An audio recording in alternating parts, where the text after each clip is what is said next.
Hi, everybody. Welcome back into Bufnagle, the podcast. I'm Zach. I'm joined, as always, by Rafe. Rafe, how are we doing today? Zach, I'm fantastic. Early Sunday afternoon, a little earlier today. We're going to do we're doing a little birthday party for your grandpa this afternoon. So we're pushed the recording time up so as to meet that that obligation and opportunity. So I'm doing great. There we go. That's really good to hear. So, Rafe, today we're bringing in a very well-educated, very intelligent person, probably one of the most intelligent persons I know or I have ever interacted with. Would you like to explain more about our big brain science guest of the week? I will. I'm going to before we start, Zach, I'm going to do one little thing just to stop the constant influx of people telling me I was wrong last week. I did make a mistake last week. Not the first time, won't be the last, is I switched up the order of Socrates, Plato, and Aristotle. I put Aristotle in the middle. That was a dumb thing to do, but hey, you know what? That proves to you we're recording this live and we're not just robots. All right, so our big brain smart head expert of the week is my brother, your uncle, Zach, my brother Brian, who is MD, PhD, doctor extraordinaire, anesthesiologist, saves little kids' lives when they're dying of heart things. And Brian is a man of varied talents. And among his talents is an incredible knowledge of radio. He is a licensed ham radio operator and is one of those guys you see with lots of antennas. And we brought Brian on here to talk about some radio. So Brian, did I mistake any of the credentials that you have? I'm just very thankful for all the compliments, but you're accurate so far. All right. Well, we'll see. Thank you for welcoming me on the feel in the next 25 minutes. So Brian's going to talk to us about radio, and radio is a thing that any science nerd that has been into sciencey stuff when they were little kids gets into radio at some point. And I remember as kids, Brian did a lot of little things with radio. He built a radio that had no electric power, and he built all sorts of, I did the tin can and the string, and he was doing the thing with the crystal radio and rerunning the stereo and the speakers and all sorts of other things. But I roll around in the dirt, and look at us all here hanging out today. So yeah, Zach, that's a good point. Zach was a pretty good dirt roller. And rock skipper. Can you skip a rock? Oh, yeah. I skipped one almost across the Mississippi this morning. Was that because it was frozen? No, it's because the Mississippi was pretty narrow. All right, I see you. But I got it over halfway. But all right, that's all good. Hey, that's skipping rocks is a great skill to have, but radio is probably even better. Radio. Brian, I have a radio in my car. It does AM, it does FM. I hit the button, music comes out, talk radio comes out. But what's it do? I mean, how does that information go from wherever it is into my car? How does that work? Well, radio waves are waves of electromagnetic fields, and they propagate through space. And we have, through the science and the knowledge of intelligent people, we've managed to figure out ways to make those waves carry information, and they travel from one point to another. The radio in your car is simply a receiving radio. You can't transmit with it, at least the ones that I've seen. You can't. It just receives the information that's coming to it on radio waves through the antenna, and the information comes out in the form of sound. All right, so a wave is... It's not very exciting, but that's what it does. Okay, so when I think about waves, a lot of us think about water bouncing up and down. So the electromagnetic wave, it's a thing bouncing up and down. It's a modulated. It's changes in a magnetic field that propagate through space, and an electric field that propagate through space. And each of these fields influences the other, so that when it propagates through space, it goes very fast. So if you were to measure it, you would measure a changing electric field or a changing magnetic field very rapidly as these waves come toward you as it moves along. All right, so it's a moving it's kind of like a moving magnetic field, right? And it goes like up and down and up and down. So if I were hypothetically, if I were a piece of metal and I had like loose electrons in me, and this wave passed over me, those electrons would move. Is that right?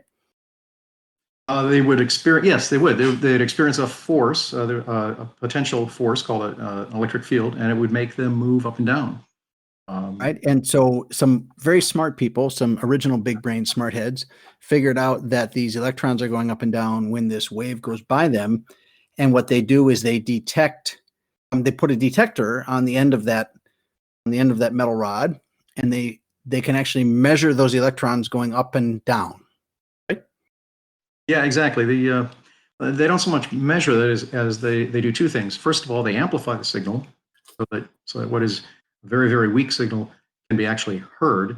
And the second thing that they do is they need to isolate that signal, because there's lots of radio waves going through space in this complex 21st century that we live in, and you don't want to hear all that noise. If you just amplified everything, you'd amplify all the noise, and you wouldn't be able to detect any signal at all. So what they need to do is they need to just isolate that one frequency that they're listening to, and that one frequency is amplified through something called resonance. The radio circuit has a little resonant circuit in it, which only likes to vibrate back and forth at a certain frequency, and that's how you tune a radio, is you change the frequency of the resonant circuit. All right. So this wave is washing over me, an antenna. My little electrons are bouncing up and down. Do they bounce up and down? They're pretty fast, right? They move up and down pretty quickly. Like, yeah, the frequencies we're talking about, radio frequencies, are on the order of megahertz. So Hertz was a German scientist, and the frequency is measured in cycles per second, or the number of times the wave goes up and down per second. So take a radio signal that you're familiar with, like 96 megahertz, which is 96 on your radio dial, and that's 96 million oscillations per second. Wait. 96 million cycles per second. Yes, that's right. That's very fast. Yeah, that's faster than I can. Zach, that's faster than you can run. I think so. Unfortunately. That's very fast, but we're talking electricity here. We're talking circuits, and all right, we have circuits that can actually oscillate that fast, and they can detect frequency that fast. And so this wave washes over me. It moves my electrons really fast, but you said it's not a very strong signal. It needs to be amplified. No, it needs to be amplified. So that's why we have the circuitry to amplify the signal, so it can be conveyed to us in the form of sound. And we use electronic components to do that. Today we use transistors. Back in the early days of radio, we didn't have transistors yet; it had not been invented. We use these things called tubes, or if you're in Europe or the UK, they call them valves. Really? Okay, valves. Okay, so there's your first. Yeah, there's your first. I did not know that thing. Yeah. For today is that tubes in on the other side of the pond are called valves. Well, all right, so their tube is the subway, so it's just like, so that means subways are valves by the transitive property of Zach. No, I think that's right, Zach. That maybe that's why they call them valves instead of. Okay, so you got all right. We got the circuitry that's sitting inside the radio. The wave washes over the antenna, moves the electrons. The circuitry picks it up, washes away all the bad stuff. It resonates and builds up the piece of the thing we want to hear. And Mick Jagger comes over the radio, right? But there's AM and there's FM, and those are the same but different. Yeah, that's what you're. The missing piece is what you're just alluded to, and that is modulation. Just a radio signal itself cannot convey any information. It's just a single wave. In order to make it convey information, we need to modulate the signal. In other words, we need to kind of change it a little bit. So there are two popular ways of doing that. One is called amplitude modulation. The other is called frequency modulation. And those just happen to be AM and FM, and that's what it stands for.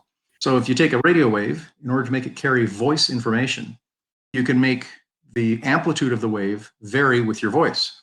And that's called amplitude modulation. So what's coming at you in an AM signal is a signal that gets loud and soft based on the modulation of your voice. And that's how it carries your audio signal. In the case of FM, that's frequency modulation. The frequency of the wave changes a little bit with the frequency of the audio tone that it's carrying. So what your radio picks up then, the thing that's coming at you, is a radio wave that's varying in frequency slightly. And one thing that the radio has to do in order to turn that information into actual identifiable sound is it needs to demodulate the signal. It needs to extract from that carrier wave the sound signal that's contained in it. So I got to imagine. I'm sorry, go ahead.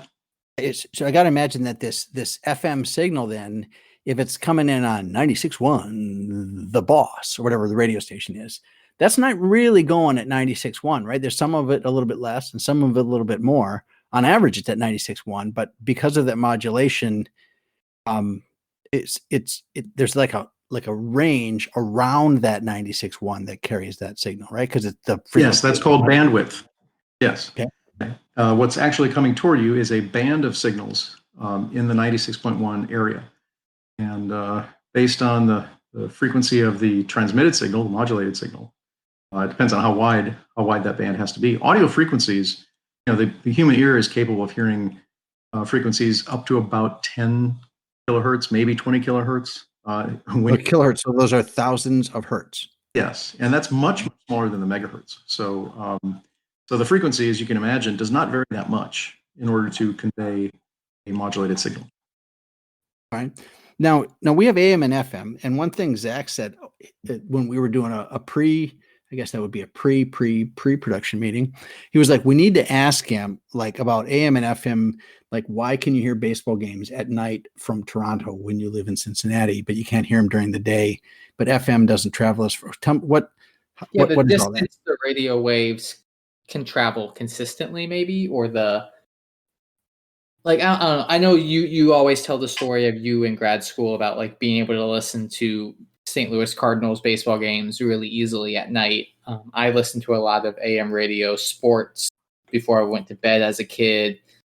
Why are sometimes these AM broadcasts reach a further distance than what we see in the FM radio where we listen to the Beatles? Yeah, that's a good question. Something all of us have probably observed at one time or another.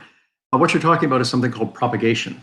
Waves propagate differently, mostly dependent on their frequency. So your higher frequency waves generally don't propagate very far, and the higher the frequency gets, the less they penetrate, the less they propagate.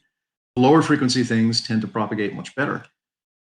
So the AM waves are usually on the about 0.5 megahertz to 1.5 megahertz. It's a very, very low frequency stuff.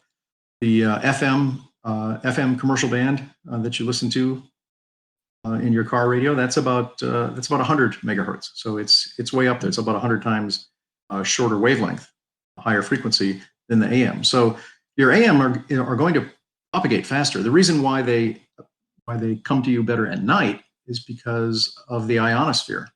There are layers of the atmosphere that are not as ionized at night, and as a result, they don't absorb the lower frequency AM waves. And so when they wait. So during the day, Mhm. the AM signal gets compromised by these ions that are probably being produced by the sun in the ionosphere. But at night, when the sun ducks around the corner, those AM waves don't get broken up or attenuated or absorbed. They don't get absorbed by the ionosphere as much. The ionosphere absorbs those waves pretty well, or at least this particular layer of it absorbs AM waves pretty well. But then it goes away at night, and you're able to hear, your baseball games hundreds or maybe even thousands of miles away. All right. So one of the things that you do with amateur radio, okay, that's sometimes called ham radio, because if you just called it AM radio, it would look like AM. So they put an H out front because everybody loves ham.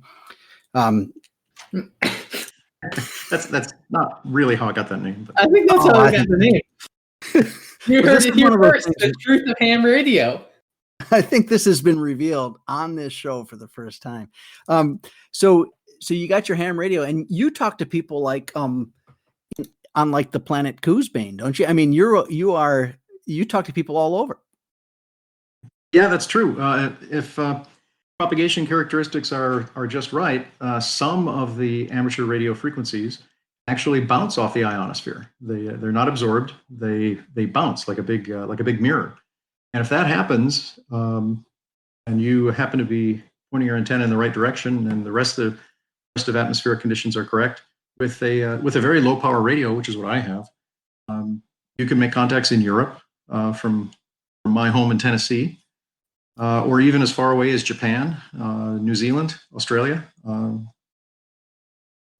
I did speak to a guy in Russia once. So let me see if I got this right. So the AM propagation, because those are low, they have low frequency. They propagate better than the FM, which is higher frequency. So are these ham radio frequencies, are they lower than AM, or are they between? Most of AM? them are above AM frequencies, and they go from around 160 meters, which is 1.8 to 2 megahertz. So it's just above AM frequencies, commercial AM. Right. But you say there are certain situations when I don't want to say the stars align because it doesn't have anything to do with the stars, but just like certain conditions of the ionosphere that allow those signals to bounce all the way around the globe. Yes, there are, but usually not those lower frequency ones. The ones that propagate better for communication around the globe are a little bit higher frequency. They're in the say 14 megahertz range, which is what we call the 20 meter band, or a 15 meter band, 17 meter band. Those frequencies they reflect off the atmosphere much better, and those are the ones that we use generally for the longer distance communication. Sometimes, all right, so now go ahead. Sometimes there'll be unusual atmospheric conditions that will allow 6 meter, which is 50 megahertz, or 10 meter, which is around 28 megahertz frequencies to propagate through the ionosphere. But those are kind of sporadic, and when they happen, they're really kind of fun, but they're not very reliable. If you really want to communicate with Europe, the 20 meter, 17 meter, 15 meter bands are what you need, and those frequencies are from 14 megahertz to about 21 megahertz. Okay, so you are a ham radio operator, and this isn't the kind of thing that you can just. I mean, you have a license to do this, and you broadcast, and you receive, and that allows you to talk with your buddy in Paraguay or in Denver or wherever it is. What does it take to become licensed? Well, you're correct. You do need a license to transmit on any of the amateur bands. You don't need a license to receive. You can always listen. That's why there's no restriction on buying the equipment. Anybody who wants to can buy an amateur radio machine. The machinery, the equipment is there's no restriction on that. But in order to transmit, you need to have a license. License is granted by the FCC. They have 3 classes of license. The first level license is called technician, and that allows you to have access to all the UHF and VHF frequencies, which are higher frequency than what we've been talking about a little bit here, and then and some privileges on the HF, high frequency bands. So and that's a 35 question exam. It's multiple choice. My take on that is that I think anybody that has a reasonable science background can learn what they need to take that exam, probably within between 2 weeks and a month. Okay, so I got to ask this question: It would be hard for somebody who has science background. Yeah, go ahead. Yeah, so the information contained in today's episode of the podcast, would that help or hinder prep for the technician test? Well, it would help you. It would help you amount. It would let you. I'm doing 2 to 4 weeks. Yeah, Zach will be a literate lawyer and illiterate ham radio operator. All right. So, and that's the first level of license, and the second level is. Second level is called general. Um, General class is a little more difficult test. It's still only 35 questions, but if you pass that exam, you can participate on all of the VHF and UHF frequencies again, like technician. But then you get more voice privileges on all the HF bands, and that's where you get the bang for your buck. Okay, wait. So the questions on these exams are they questions like what tell us about V equals F lambda, or are they questions like what law allows you to do X, Y, and Z, or is it everything in between? Oh, it's the entire thing. There are questions on the law and the regulations by the FCC, what you can and can't do, third-party traffic, those sorts of things. But there are also questions on just physics. What the characteristics of waves, how waves behave, and there are also questions on circuits. So they may draw a circuit there. They say, okay, what's this component here, and what does it do? When you move up to the third level of exam, it gets almost engineering level type questions. The third level exam is called extra, it's called amateur extra. And if you pass that exam, you are allowed full use of all the amateur radio frequencies and all the different modes. But that has things like you need to know about imaginary numbers, complex arithmetic, those kinds of things, inductance and capacitance calculations. It's much more technical. And do they give this exam? Is this like you go on, you sign up for it, you go somewhere and sit in front of the computer, or did it on paper, or is there a? Well, before COVID, it was all a paper exam, and so it's very easy to find where they're having these things. They're kind of like driver's license tests that they have them almost every weekend. They're in usually a church or a school in the area. They're administered by an organization called the ARRL, the American Radio Relay League. They create and they administer the exam, but the license is granted by the FCC. The ARRL is not a government organization; it's a volunteer organization, and they're the ones that administer the tests. So it's very easy to go to the ARRL website on the computer and look at exams coming up near me and type in your zip code, and it'll tell you all the exams that are coming up within a 50-mile radius of your home in the next 2 or 3 months. And usually there's about 6 or 7 to choose from. At least there were when I took the exam a few years ago. So you have passed all 3 of the exams? Yeah. When I first started out, I decided to take both the technician and the general on the same day. So I took both of those. And I got my general in June of 2015. And then I was having so much fun, I just said, well, eventually I'm going to be extra. So why wait? Why not just take the extra right away? So in October of that year, in October of 2015, I became amateur extra. So now you had a background. I mean, so everybody knows that you had a background in science and exactly. I have a very strong math and science background. I was a mathematics major in college, and I've been doing science my entire life. And specifically electronics, I've taught myself a fair amount of electronics as a kid. So a lot of this stuff just came easy for me. So it's. But there was some work that had to be done for the exam. What was that? I'm sorry. There was some work that you had to do for that exam. Yeah, you can study. There are books out there, and the nice thing is the ARRL publishes. They publish a number of books. In particular, they publish books to help pass the exams, and the books contain in them all the questions that you'll be asked. The questions are chosen from a pool of about 400 questions, and you get 35 questions on your exam, and you have to get, I think, 73% right or something like that. But all the questions are in the book, and all the answers are in the book, and it tells you on what page and what paragraph the answer is located. So if you get something wrong on your practice tests, it's very, very easy to go back into the book and find out what the correct answer is and why it's correct. So the ARRL does a really good job of making it easy for you to study and pass the examination. And anyway, that's how I studied for it. I got the ARRL books and I read them, and the exam was very straightforward if you do that. Okay, so Brian, you're a ham radio guy, and you put up antennas and you chat with people in faraway lands. Is there any real benefit to society of the ham radio? Oh, there's all kinds of benefit. In the early part of the 20th century, most of the experimentation and advance of radio and what we know about it and how it works was done by amateurs.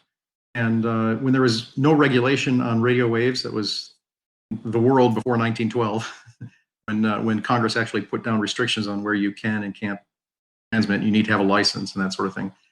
Before that, it was fair game. The entire spectrum was open territory, and most of the knowledge that we have about radio waves and radio stations and things like that was done by amateurs. Since that time, amateur radio operators have fulfilled a huge societal need. During wartime, amateur radio operators did what's called phone patches, where they could receive phone calls from overseas and conduct those phone conversations from the servicemen fighting in Vietnam or in Europe back to the United States through radio waves. And then they would patch that into the telephone system here in the United States, and they could actually have, someone at war in Vietnam talk to his family back home in Kansas through radio patched to phone. That was done a lot during wartime. Also, during emergency times such as 9/11 or Hurricane Sandy, the first thing to go is the cell towers. The first thing to go often is the power grid.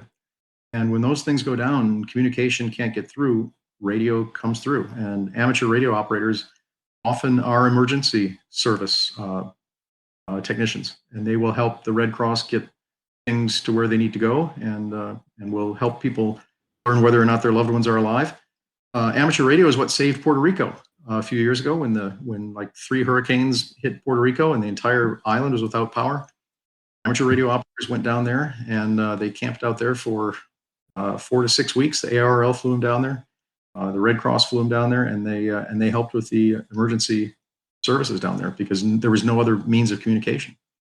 So amateur radio provides a benefit to society. It is quite a benefit. Are there like actually provide benefits to society? So, well, there's huge benefit. Yeah. Yeah. So you guys are on the front lines when the civilization starts to crumble. You guys are right up on the edge and the first, I guess, last line of defense against things falling apart back down to warlords and what I'm sure there's all sorts of dystopic movies, but there's all kinds of things that can happen. But radio is a communication, at least amateur radio is a communication medium that is very robust. And I use the term bulletproof because there's almost nothing that can stop you if you have a portable radio system. There's almost nothing can stop you from going someplace and setting up your antenna and being able to transmit very long distances with very little effort and very little power. So it's something to have a lot of fun with. I certainly have been having a lot of fun, and it's something that can serve a need if other infrastructure breaks down. Oh, that is wonderful. Well, no, this has been great. Thank you. Zach, we're about out of time, I take it. This was good to learn and be educated in things that, aren't just rugby and programming rugby statistics. That's right. All right. So just so everybody out there, questions for us or for Brian, you can send to bufnagle at bufnagle.com. You can send, in case we violated any sort of legal ramifications, please send it to legal@bufnagle.com. You can find us on Twitter. We're on the World Wide Web as well. So Zach, anything exciting coming up in your week? Tonight is Game 7 between the Dodgers and the Braves. World Series are going to be starting next week. That's about all the exciting things happening that I can think about. All righty, well that's great, Brian. I'm sure we will, if we think of it, we will send you a free gift. In the meantime, we will offer you one free episode of Bufnagle the podcast. Feel free to take that at your leisure. Well, thanks, guys. Thanks very much. Yeah, thank you, Brian. Thank you, everyone, for tuning on in. We'll be back next week with some more intelligence and knowledge to spread.